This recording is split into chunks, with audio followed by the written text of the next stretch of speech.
tahu nggak kamu kalau pasar gaming itu totalnya lebih banyak dari kombinasi dari pasar industri perfilman plus pasar industri musik. Wow. Banyak yang nggak tahu itu.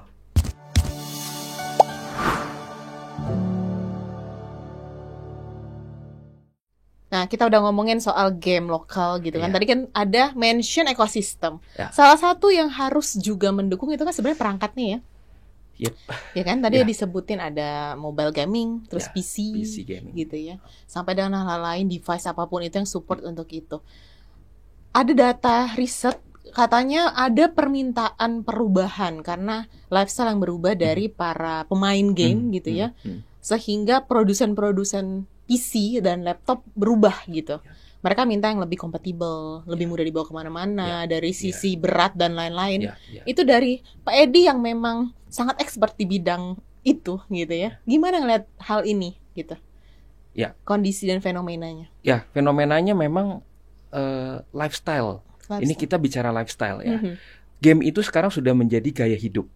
Ya kan, ketika dulu kalau bicara kita ngomongin game PC, kemudian game online itu adalah sesuatu yang premium ya. Sesuatu yang orang harus memiliki perangkat yang mahal untuk mendapatkan ya.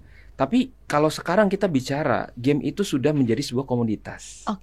Di mana semua orang dari semua segmen ya, level ya, itu bisa memainkan game dimanapun kapanpun ya. Game itu bisa dibilang sekarang sudah menjadi sebuah game as a service. GAS ya, game as a service. People can play anywhere, anytime, as long as you have internet connection. Jadi sekarang yang penting ada internet connection, kita bisa main game di mana aja. Ya kan? Dan ini membuat distribusi game itu menjadi jauh lebih luas. Kemudian kita juga bicara dari sisi usernya tadi makin banyak gitu. Perangkatnya juga sekarang sudah tidak terbatas hanya perangkat-perangkat yang high end aja. Tadi kita bicara ada active gamer, ada casual gamer, ya kan? Bahkan sekarang anak-anak baru lahir 2 tahun udah dikasih handphone, dia sudah bisa main game, at least walaupun cuma pencet-pencet, dia lagi main game gitu loh. Walaupun cuma pencet-pencet aja. Jadi luar biasa. Jadi kita sekarang kalau bicara dari sisi gaming, kita nggak bicara wah harus game ini harus yang gamenya harus ada play yang kompleks atau apa. Sekedar game cuma main tap aja itu sudah main game kan gitu. Jadi kita bicara gaming sekarang sudah luas, dari low end, high end, dari sisi usernya juga semakin luas, juga dari sisi cakupannya, strata ekonomi sosialnya, semua orang bisa bermain game. Jadi ya it's very potential. Very potential karena marketnya segede Indonesia ini gitu ya. Berarti kan tadi anak kecil pun udah terpapar game ya. Usia-usia 2 tahun kalau nggak mau makan biasanya kan dikasih game gitu ya. Ada satu fenomena yang aku lihat juga bahkan gitu ya di mall-mall gitu, mereka bahkan udah lebih paham sama virtual reality, VR segala macam itu. Demand-nya kan berarti ini udah mulai dari anak usia dini nih gitu ya, menikmati experience itu, kemudian prosesnya untuk bisa penalaran ini bisa jadi bisnis nih gitu. Itu gimana Pak untuk pelaku bisnisnya sendiri? Nah, VR game dan hal-hal yang terkait AR dan lain-lain gitu. Iya. Tentunya ya ini kan adalah efek dari inovasi teknologi, ya kan? Inovasi teknologi membuat kita lebih banyak opportunity untuk bisa reach out market kan. Ya, kalau kita bicara industri hiburan tadi Mbak Win bilang tentang VR, AR itu mengakselerasi, menambah opsi. Ya kan? Bagaimana para gamer-gamer ini mendapatkan pengalaman yang lebih imersif, yang lebih interaktif ketika bermain game, ya kan? Dan ini ya kita bicara game itu sudah ngomong industri hiburan, ya kan? Kemudian tadi bicara VR, AR itu mempercepat, mengakselerasi dan menambah variasi. Bagaimana experience bermain game, ya kan? Dan ini menjadi potensial market juga, membuka potensial market baru. Sekarang kita ngomongin game. Sekarang gaming dipakai di market otomotif dengan VR and AR. Kemudian kita ngomong di market properti. Sekarang kita mau sudah pakai VR, AR untuk merambah industri-industri lain. Yes. Ya kan? Ya. Ya, jadi sekarang gaming kita nggak ngomong sesuatu yang hanya sekedar fun, tapi kita bicara sesuatu yang serius. Mendorong industri-industri lain untuk mengokupansi dan akhirnya memanfaatkan ini untuk memperbesar marketnya mereka. Yes.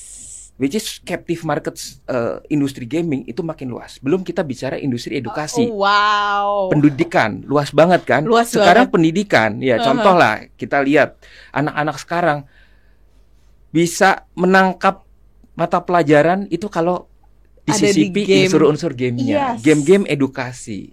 Ya, which is gaming sudah touch up ke market education, ya kan? Kalau kita ingat ya dulu zaman kita dulu belajar menghafal, berhitung, tidak ada unsur fun-funnya. Ya serius kan? aja serius aja ya kan. Nah kalau sekarang justru kalau nggak dikasih unsur-unsur gamingnya, gamificationnya, ya anak-anak sekarang akan bosen, boring dan ya nggak mau belajar lagi gitu kan. Berarti kita ini lahir dan tumbuh dan besar tuh di era-era serius ya sebenarnya ya, karena zaman kita pun game juga terbatas ya Pak ya, sedingdong hal-hal yang game board gitu itu sangat paham kalau masalah game board gitu. Tapi kalau digital itu sendiri ternyata ekosistemnya sudah sangat mature sekarang ya untuk ngomongin soal bisnis game dan juga pasti akan ada relevansinya sama IT industri dan lain-lainnya gitu ya. Cuman kan pasti ada painful journey dong Pak dalam masuk ke dunia yang memang kalau bilang sangat potensial banget gitu. Ada painful things nggak Pak yang bisa diceritakan ketika mengelola bisnis di bidang game dan IT gitu? Oke.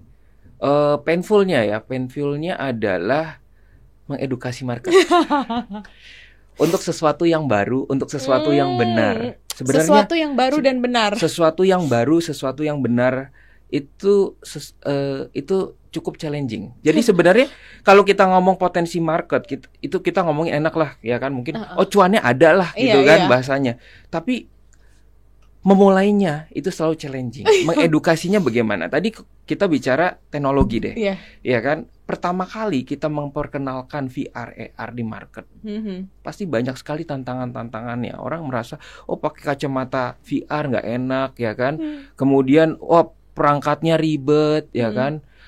Ketika kita bicara lagi, kita main cloud gaming gitu ya, cloud gaming gitu kan, kita bicara butuh kuota besar ya kan, kita butuh perangkat yang mumpuni. Nah, again ya, selalu bicaranya challenge, obstacle, tantangan. Ya, betul. Tapi yang kita lihat di balik tantangan, obstacle, ada opportunity. Ya. Itu yang sebagai potensi cuan ya, potensi cuan. Nah, ya mungkin teman-teman di industri gamer tahu ya kan. Jadi yang kita lihat bukan obstacle-nya, tantangannya, tapi potensinya.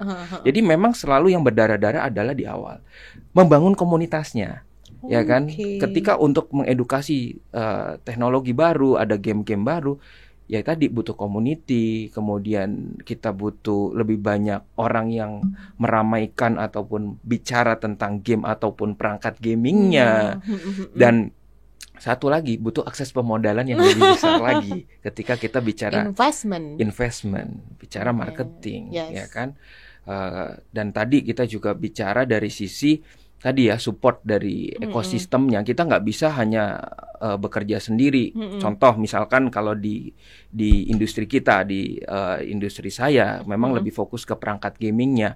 Bagaimana perangkat gaming itu bisa membantu para gamer bermain dengan lebih nyaman, kemudian mendapatkan maintenance dan service yang lebih baik, mendapatkan support maintenance perangkat yang lebih mumpuni untuk bermain gamenya, dan juga kita memberikan edukasi ke mereka, tapi juga kita harus bekerja sama dengan tadi ya, game developernya, publishernya, bahkan pemerintahnya, dan kita mesti duduk bersama untuk membuat industri game ini menjadi lebih friendly, menjadi lebih cepat untuk mengcapture potensial marketnya, dan juga mendevelop game ini supaya lebih mature lagi. Ya, ekosistem game ini bisa lebih mature lagi. which is Indonesia masih halfway ya menurut saya, walaupun sudah lebih baik, tapi kalau kita bicara market dari negara-negara tetangga sendiri, Indonesia masih cukup lagging. Ada kata-kata lagging, yes. Halfway, berarti kira-kira gitu ya, forecastnya Pak Edi nih gitu, akan menjadi seperti apa sih industri ini gitu? Mungkin bisa jadi nanti perangkatnya udah terlalu advance, ternyata usernya belum segitunya mumpuni, punya kompetensi mau optimalkan device gitu. Jadi kan demand supply itu masih banyak sekali gap gitu. Apakah itu salah satu yang mungkin menjadi problem? Mungkin udah terlalu canggih, device-nya nggak bisa dipakai di pasar Indonesia gitu. Sebenarnya yang menjadi tantangan antara kita bicara hardware ya, perangkat tadi ya, dengan kemajuan sebuah game atau pengembangan game itu antara software atau game itu sendiri dengan perangkatnya itu saling berkejaran gitu. Industri perangkat gaming berkompetisi juga dengan industri softwarenya. Di mana ini terjadi paradoks. Paradoksnya apa? Industri game itu ingin membuat gamenya itu se-user friendly mungkin dengan perangkat gaming yang lebih low requirement, lebih sederhana, low spec requirement dengan kecepatan internet yang lebih low speed, low bandwidth. Sedangkan tadi ya, contrary-nya, paradoksnya, pembuat perangkat gaming ingin membuat gaming yang lebih advance lagi, yang lebih high spec lagi dari sisi prosesornya, graphic cardnya dan lain-lain, ya kan? Nah, di sini terjadi sedikit kontradiksi.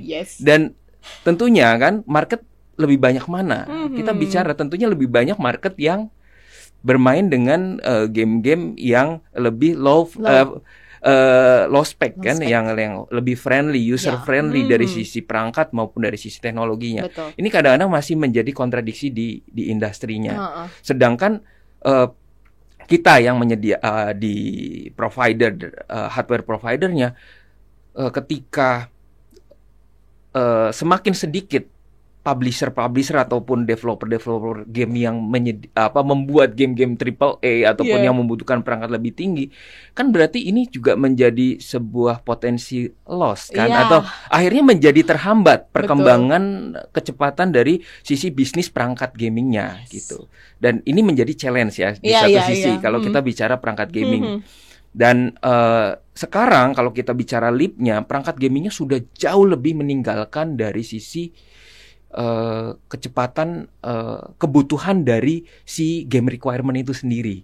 Jadi kalau kita bicara PC deh gitu ya, di game-game PC, mungkin kita mau main game-game PC dengan perangkat gaming yang latest dari teknologi 2 atau 3 tahun yang lalu, main game rata kanan, sekarang masih bisa, masih mumpuni.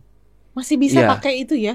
Perangkat yang 2 atau 3 tahun yang lalu yang high spec itu masih bisa main game AAA sekarang rata kanan. Pertanyaannya ya kan, yang tadi yang saya bilang, dilemanya adalah kenapa saya harus ganti upgrade PC, laptop ataupun smartphone yang dengan teknologi sekarang. Nah, ini akhirnya mungkin kalau dilihat di market ini menjadi sebuah kontradiksi. Dan akhirnya kita balik lagi memisahkan antara tadi ya segmen segmen middle, low dan high end ya kan. Dan memang ada orang bilang it's a pride kalau kita punya perangkat gaming yang mumpuni, smartphone gaming ataupun PC dan laptop gaming yang mumpuni. Kita bicara lifestyle. Saya selalu punya yang latest loh gitu kan. Pride kan? Itu kita bicara pride, bicara lifestyle, dan balik lagi di komunitas it's matter gitu, dan itu yang kita touch up. Berarti sebenarnya bisnis itu kalau memang fokus sama segmentasi dan target tertentu itu bakal sustain ya Pak ya? Itu note-nya ya. Berarti fokus aja sama audiens yang emang loyal dan memang dia peduli sama bisnisnya gitu. Dibanding kita ya udah semua aja kita targetin nih market Indonesia gitu. Tentu aja, karena kita nggak bisa mengcapture semua market. Kita nggak bisa membahagiakan semua orang dan kita juga tidak bisa mengcapitalize semua market dari yang low end, middle end maupun ke yang high end. Jadi memang para industri gamer, baik itu dari sisi perangkat developer maupun dari sisi publishernya pun harus memilih. Mereka harus bermain di segmen yang mana, niche market yang mana, ya kan? Karena kalau kita tidak menjadi specialized, akhirnya ya pasti akan tergerus dan kita akan kehabisan capital. Iya. Ya kan? Betul. Resources kita terbatas. Unlimited. Iya kan?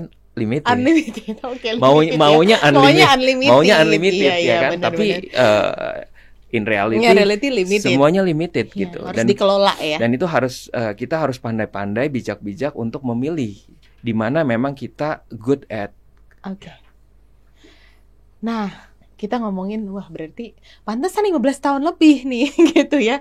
Karena memang yang kita lihat dari beberapa orang yang memang sangat serius menggarap bisnisnya gitu ya. Mereka tahu betul sebenarnya target marketnya siapa gitu. Jadi ya udah fokus aja. Yes. Nanti kan upgrade apapun lebih gampang ya. Tadi edukasinya juga nggak terlalu banyak effortnya gitu kan. Hal-hal yang lain yang terkait investment marketing gitu. Yes. Boleh nggak spill Pak? Strategi marketing yang menurut Pak Edi sampai detik ini tuh mau dia di offline, mau dia di online, maupun sekarang udah digital tuh tetap fit in untuk bisnis yang sekarang sedang dikerjakan. Iya. Bicara strategi marketing seperti yang tadi saya bicara di awal, yang paling adaptif ke market manapun, kalau bicara gaming, we have to have a community base. Community is number one, ya kan? Community yang kuat itu membangun market yang kuat, entah itu dari sisi kontennya, gamingnya, maupun dari sisi perangkatnya itu sendiri. Itu satu komunitas. Kedua adalah kita bicara dari sisi strategi, kita menggandeng tadi ya. KOL, influencer, ya kan, bagaimanapun gamer itu ingin melihat role model. Berarti mereka tuh butuh ada temennya atau ada orang yang mereka akhirnya adore, mainin hal yang sama gitu. Itu ya Pak ya. Berarti gamer itu copy another gamer. Especially expert gamer ataupun tadi ya professional gamer, e-sport. Gitu ya. Wow. Jadi makanya tadi bicara KOL, influencer is matter. Orang beli game tertentu, main game tertentu, atau beli perangkat gaming tertentu, somehow masih melihat gue pengen kayak si A atau kayak si B gitu. Nah disitulah KOL, influencer itu masih menjadi salah satu key driven di marketing strateginya gitu ya. Ya, berarti memang sebenarnya banyak pihak yang memang harus dilibatkan ya untuk seluruh bentuk ekosistem tadi yang udah mature semakin optimal gitu. Tapi kan ada painful part juga nih Pak. Sekarang kan media sosial salah satu media yang memang mainstream sekali gitu ya. Bahkan bisa nyari uang dari main game di medsos. Gitu. Kira-kira tuh Bapak melihat fenomena ini gimana Pak? Apa itu bentuk kolaborasi yang oke? Apakah itu akhirnya menggerus sesuatu atau mengubah lifestyle, mungkin menaikkan demand terhadap game tersebut gitu? Iya. Ini sebenarnya kita harus bisa melihat dua sisi. Ya, selalu ada dua sisi mata uang kan, positif dan negatifnya. Ya kan? Kalau kita bicara dari sisi industrinya, komersialisasinya, tentunya ini sangat menarik ya. Bermain game di medsos, kemudian apalagi ada in-app purchase ya kan. Kita bisa sekarang istilahnya adalah game freemium. Awalnya free, tapi ujung-ujungnya kita harus beli tokennya, kita harus top up untuk beli atribut atau mau meningkatkan level of advance-nya gitu ya. Itu adalah kita bicara industrinya memang di-create untuk bisa mengkomersialisasi. Ya kan, dan itu gitu ya, harus earning dan gitu. Itu membuat adiktif bagi para gamer-gamernya, ya kan? Dia bisa adiktif kan? Dia harus untuk mencapai level tertentu atau bermain dengan teman-temannya biar nggak ketinggalan, efek FOMO juga kan? Biar enggak keluar dari obrolan masih dalam in loop gitu ya, in loop circle in loop circle-nya biar kelihatan keren dibanding temen-temennya. Mau nggak mau kan dia harus tadi ya beli in-app purchase token, game dan lain-lain ya kan. Kemudian di-share di medsos ya kan. Gue pakai ini, flexing ini dan ya balik lagi sesuatu yang FOMO itu menjadi tren ya kan sekarang, dan itu terjadi juga di dunia gamenya. Itu Jadi kalau bicara dari sisi positif untuk industri gamenya, yes, it's one thing, dan memang ini membantu komersialisasi itu menjadi jauh lebih besar. Berarti ini hobi yang mahal ya Pak ya, game nih sebenarnya? Sebenarnya iya nggak? Iya or yes or no? Game ini adalah hobi yang mahal. Tergantung kita mau keluar duit atau enggak. Balik lagi ke orangnya, ya kan? Kalau orangnya maunya yang murca aja, kalau bisa ditahan-tahan nggak keluar, ya udah nggak usah main game online. Main gamenya offline aja, mainnya di rumah, nggak usah mabar, ya kan? Board game aja. Main board game aja, ya kan? Ya itu tergantung pilihan. Jadi balik lagi ke karakteristik orangnya. Nah tadi bicara dari sisi negatifnya, ya kan? Negatifnya pasti yang negatifnya ya. tidak ramah kantong, ya kan? Ya kan? Ya, kalau kita menjadi FOMO akhirnya tidak ramah kantong, dan bahkan sekarang kita juga harus hati-hati dengan cyber security, kan? Betul. Ya kan? Nah, main game di medsos, di online itu sangat hati-hati dan banyak sekali phishing dari sana kan, ya? Dari media sosial. Iya kan, ketika contoh kita ditawarin untuk beli karakter tertentu dengan harga lebih murah, ya kan, atau lebih mahal, atau supaya kita kelihatan lebih jago. Itu banyak tadi ya efek negatifnya, kita di phishing, di scamming, ya kan. Selain tadi dari sisi cost-nya, dari sisi budget yang dikeluarin. Nah tadi cyber security kita menjadi korban phishing adalah salah satu dari bahayanya industrialisasi game, khususnya di era online dan sosial media yang begitu luas ya gitu. Ini salah satu hal yang harusnya juga semua pihak sadar ya Pak ya, bahwa setiap ingin dapat experience yang lebih baik maka harus ada biaya ataupun cost yang dikeluarkan gitu kan ya. Kalaupun akhirnya tetap pada lifestyle yang biasa aja ya nggak akan mahal gitu. Sesuai sama kantong aja. Kantong aja ya. Terus ada isu baru Pak, AI membuat semuanya menjadi lebih affordable. Apakah setuju dengan statement tersebut?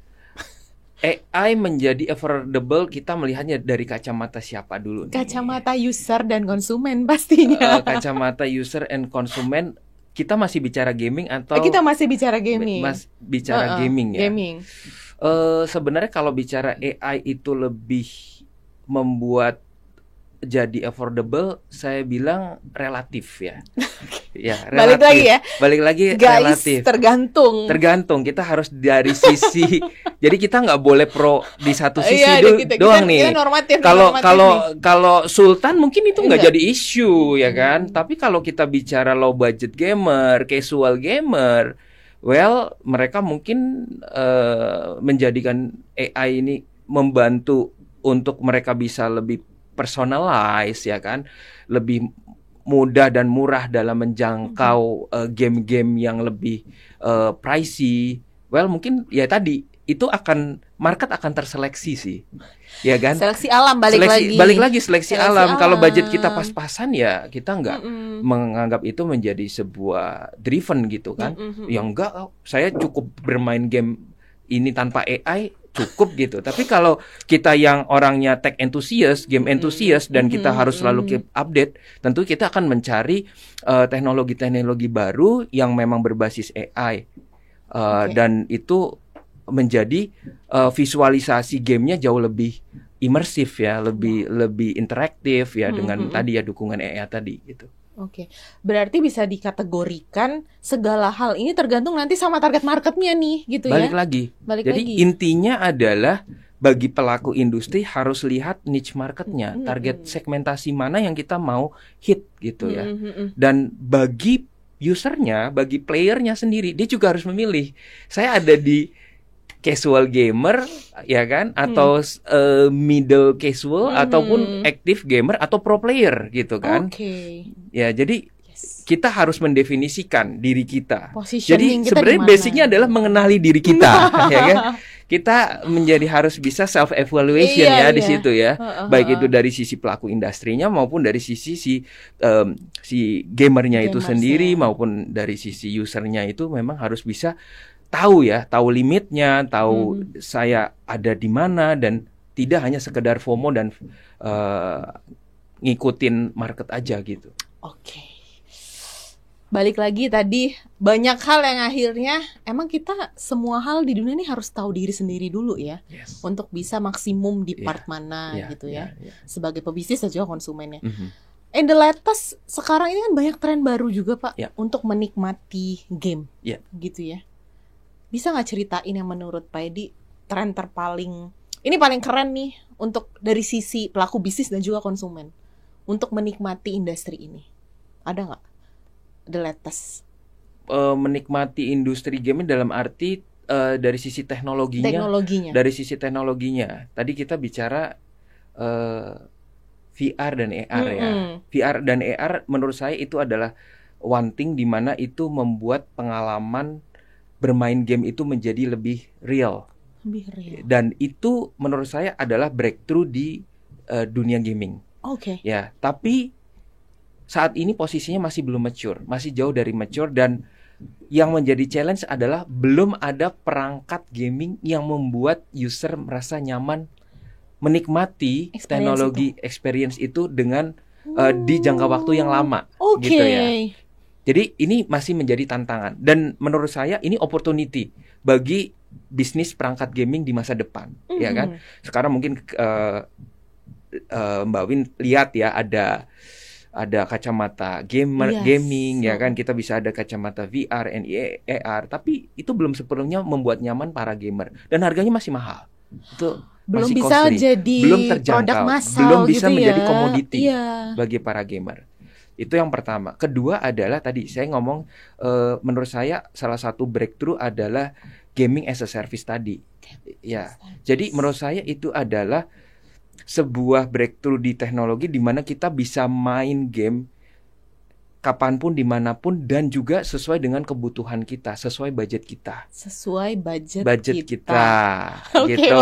Itu kita bisa sesuaikan gaming gaming as a service. Yang penting ada koneksi internet. Kita mau main di low resolution, middle resolution, high resolution, tergantung kita punya kuota atau enggak. Ya kan, salah satunya. Berarti batasnya limitasi di kuota aja. Yes. Jadi itu salah satu personifikasi seorang gamer dalam memilih game maupun perangkat gaming yang dia bisa mainkan. Balik tadi. Jadi menurut saya ini adalah salah satu teknologi maupun salah satu kemajuan di teknologi game di mana kita benar-benar bisa menyesuaikan dengan kemampuan level bermain game dan ya tadi ya kantong kita gitu. Terus tadi bicara AI. AI ini menarik gitu. AI ini kan baru hype like 1-2 tahun terakhir ya kan. AI ini menambah percepatan konten-konten maupun industri gaming ini mengeluarkan game-game yang baru.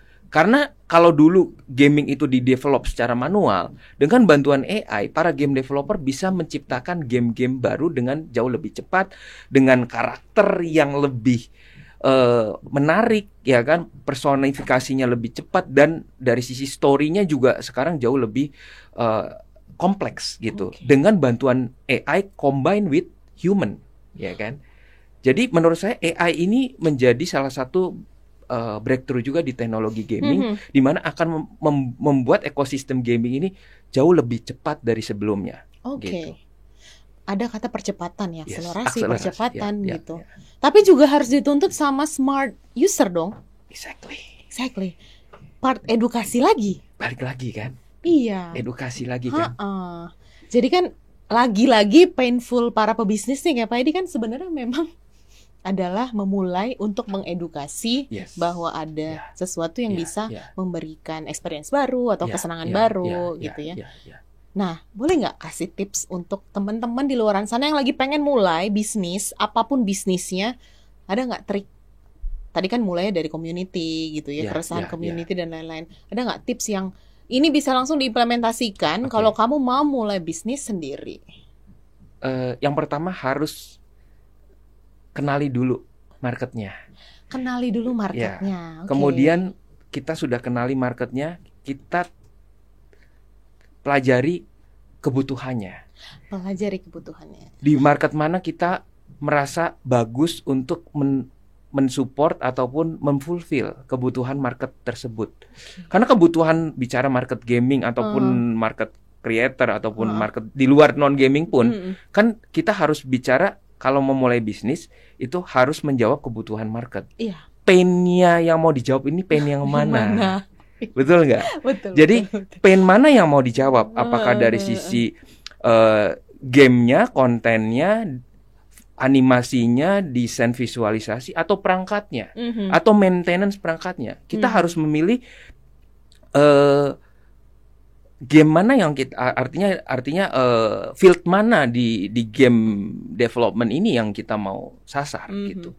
Nah, setelah kita sudah pilih, kita baru di situ kita bicara dari sisi bikin segmentasi pasar, ya kan. Kemudian kita bisa bicara build tim untuk membangun bisnisnya. Kemudian kita juga harus perhatikan juga dari sisi budget, ya kan. Balik lagi ya. Dan bagaimana ada kata bisa budgetnya gitu. Iya. Tapi menurut saya core understandingnya adalah kita harus tahu pain mana yang mau harus dijawab oleh calon pebisnis ini, di mana kita memang bagus di situ, kita kuat di situ. Jadi jangan berusaha kita sok-sokan menjadi pebisnis mau menjawab semua tantangan pasar.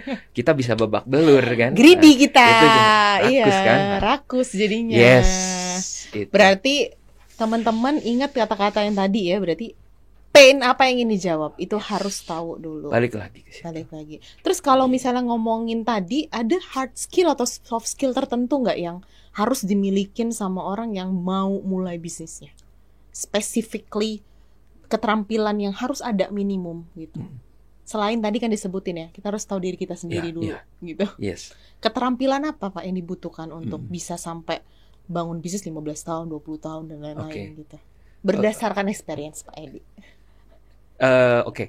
Kalau saya melihatnya ada dua. Oke. Ada hard skill and soft skill. Ada hard skill sama soft skill. Kita harus punya dua-duanya. Kita harus punya. Kita nggak bisa kita bicara dari sisi hard skillnya aja. Contoh kalau kita bicara di industri perangkat gaming ya, kita bicara harus tahu dari sisi teknologinya, dari sisi konfigurasinya, ya kan. Kemudian dari anatomi perangkatnya, speknya, jaringannya. Itu satu hal gitu ya. Dan bagaimana kita bisa men-tweaking perangkat-perangkat gaming itu supaya bisa mensupport, memenuhi kebutuhan para gamer.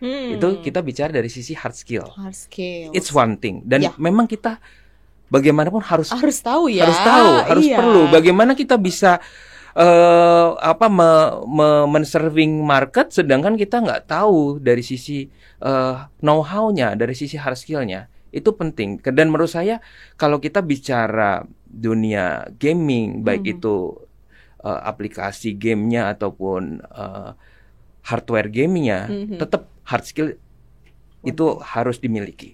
Nah, yang kedua itu adalah kita bicara dari sisi soft skill-nya. Dari sini kita baru bicara dari sisi instingnya ya. Insting, Tetap bisnis harus ada insting. Kita harus pakai feel. Kira-kira saya sudah punya hard skill ini, lalu tadi ya, pain mana yang mau dijawab, itu kan harus pakai insting. Iya.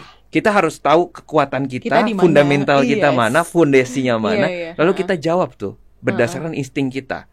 Insting harus diperkuat dengan apa? Market. Iya. Kita harus survei pasar dulu. Iya, benar. Kita harus knowing our market, ya kan? Analisa. Jadi tadi bicara skill, soft skill, analisa market. Lalu kita bicara dari sisi marketing, ya kan? Tetap kalau marketnya udah tahu, bagaimana dari sisi marketingnya, dari sisi developmentnya, bagaimana kita bisa mengakses vendor-vendornya, ya kan? Nah, lalu dari situ manajerialnya pastinya, building team, ya kan? Kemudian kita bicara dari sisi leadership, ya kan, dan how to manage the team is very important karena membangun bisnis yang sukses itu harus didukung oleh tim yang bagus. Tim yang sukses dan tapi yang paling penting tujuannya harus jelas dulu. Mau jawab pen yang mana? Nah, intinya gitu ya Pak, know your market gitu ya. Kalau ada community yang udah tahu gitu ya bahwa mereka loyal sama bisnis kita ya, fokus sama situ aja gitu. Kalau berarti jangan greedy nih ya. Saran saya sih begitu ya.